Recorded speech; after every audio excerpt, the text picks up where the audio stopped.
Doctor चोई जय से मिलने आते हैं और कहते हैं कि हॉस्पिटल के चेयरमैन से मैंने ही तुम्हारे बारे में पूछा था, उन्हें तुमको एक और मौका दिया है इस हॉस्पिटल में काम करने को।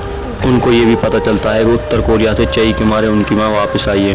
वो डॉक्टर जई की तरह दिखती है पर वो डॉक्टर जई ही नहीं है, वो तो मर चुकी है। उसको मरते मैंने खुद देखा है। उससे डॉक्टर मून पूछते हैं कि जई के अलावा कोई और उसकी सखी का आइडेंटिटी है जिससे उसकी पहचान करी जा सकती है। शरीर पर कोई निशान वगैरह, जिस पर मून बताता है कि उसका कुछ दिन पहले किडनी ट्रांसप्लांट हुआ था। उसकी दोनों किडनी खराब थी जिसके कारण उसकी एक किडनी निकालनी पड़ी। ये सुनकर उसे डॉक्टर मून अपने साथ ले जाने लगते हैं हॉस्पिटल के मेडिकल रिकॉर्ड में कि वो जई का एक मेडिकल रिकॉर्ड ढूंढने लगते हैं। हुन मेडिकल रिकॉर्ड देखकर वहीं पर बैठ जाता है। ये तो उसकी दोनों किडनी थी पर जई की तो एक ही किडनी थी।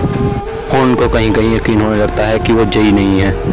वो बाहर आ जाता है और अपनी यादों में जई को यादें करने लग जाता है, कैसे वो उनकी धड़कनों को पहचान लेता है। इसी उम्मीद में वो उसके पास जाता है। सबकी दिल की धड़कन एक जैसी नहीं होती और उसे वह गले से लगा लेता है तो उसकी धड़कनों को महसूस करता है। जब भी वह उसको गले से हटाकर और धक्का मारकर वहाँ से बाहर चली जाती है। पाक उसके पास जाकर इस हरकत की माफ़ी मांगता है। डॉक्टर मून को उस पर अब भी शक हो रहा था और कह रहा था कि उसने क्या पता है यहाँ पर नकली रिपोर्ट दी हो। डॉक्टर मून जई को यहीं पर मेडिकल रिपोर्ट टेस्ट करवाने के लिए बोलते हैं। के सभी मेडिकल टेस्ट किए जाते हैं। डॉक्टर मून उसकी रिपोर्ट की सीडी देखने वाले होते हैं। जब भी डॉक्टर मून वहाँ पर आ जाते हैं, पाक से मना करते हैं, फिर भी उनके मना करने पर भी पाक वह सीडी देखता है और उस रिपोर्ट में भी उसकी दोनों किडनी होती हैं। इस हॉस्पिटल में एक औरत ने 2 जुड़वा बच्चों को जन्म दिया हुआ होता है जिसमें कि एक बच्चे की धड़कन रुक जाती है। उसके पास सर्जरी के लिए पैसे नहीं थे, तभी हॉस्पिटल वाले उसे धक्का मारकर बाहर निकालने वाले होते हैं। वहाँ पर हुन आ जाता है और ऐसा करने से मना करता है। हुन उसकी रिपोर्ट देखकर उस बच्चे को CPR देने लगता है। काफ़ी देर कोशिश करने के बाद बच्चे की धड़कन फिर से चलने लगती है। जई उसकी तारीफ करता है और हुन वहाँ पर जाता है जहाँ पर हॉस्पिटल वालों की मीटिंग हो रही होती है। हुन यहाँ आकर उस सर्जरी के लिए राजी हो जाता है जिसके उसने मना किया था। एक शर्त रखता है और कहता है कि इस सर्जरी के पूरा खर्च हॉस्पिटल ही उठाएगा।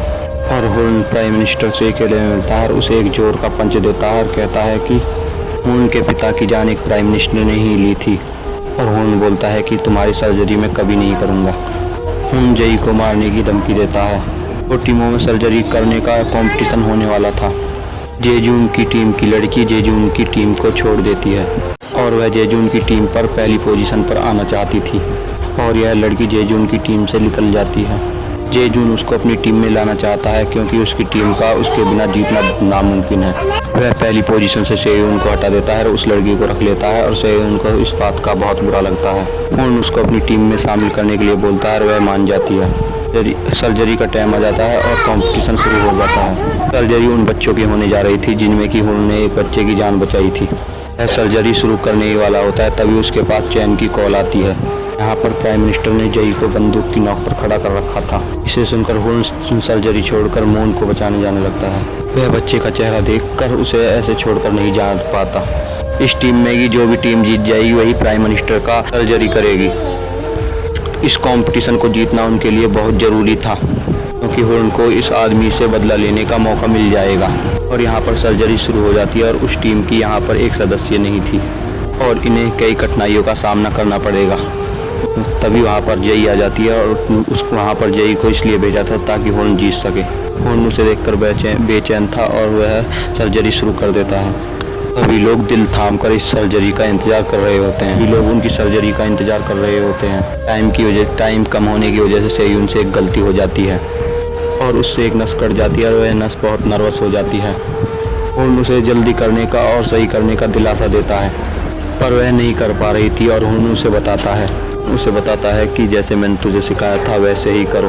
वह उसे कर तो लेती है। कुछ समय बाद उस दूसरी टीम उनसे पहले कर लेती है और पूरी कर लेती है और जेजून की टीम जीत जाती है और हुन की टीम हार जाती है। और कुछ समय बाद वह आदमी हुन को मारने ही वाला होता और जई उसे देख लेती है और गोली से बचा लेती है और वह व्यक्ति वहाँ से चला जाता है और वहाँ पर तभी इमरजेंसी अलार्म बजने लगता है। जिस बच्चे की सर्जरी जेजून ने की थी उस बच्चे की अचानक तबीयत बिगड़ने लगती है जिससे साफ पता चलता है कि जेजून इस कंपटीशन को हार चुका है। उस बच्चे की सर्जरी इसे दोबारा करनी होगी। डॉक्टर ओ अपना फैसला बदलकर जेजून को हटाकर ओ को, जिसके बाद वह मिनिस्टर की सर्जरी के लिए हाई करते हैं। वह जई को बहुत ढूंढता है पर उसे जई नहीं मिलती है। वह थक कर वापसी अपने घर आ जाता है। जई पहले से ही उसका इंतजार कर रही होती है और जई उसके पास आकर बताती है, मैं ही जई हूँ। इतना सुनकर वह खून बहुत